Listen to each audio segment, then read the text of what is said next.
So in the commentaries I read this week, I'm not sure if you know, when I'm preparing for a sermon, I do a bunch of reading and reading commentaries by scholars and people who are kind of giving you advice on how you might preach this scripture. While some of them had a very stern recommendation for me this week. In fact, a number of them said that as a preacher, I should be very careful not to tick off all the women who do all the work in my church by coming down too hard on Martha here. Because let's have some real talk about churches here, shall we? Can we go off the record? Oh, no, this is being recorded. We're definitely not off the record. Okay, so to get back to these commentators I was talking about this week. So I have a theory.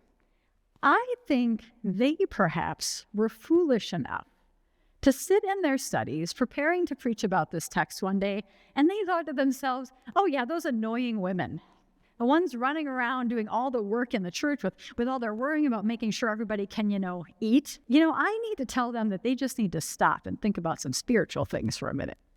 And so I imagine these foolish commentators titled their sermon something like, Martha, you need to calm down. And then they stood up in worship one morning and they just told those ladies they just needed to calm down and listen to Jesus and everything would get done. And then I imagine when they descended from the pulpit, they had a riot on their hands, as they should. And to be sure, I would never preach this scripture that way. And that's not because I'm a woman, but it's because I'm not stupid.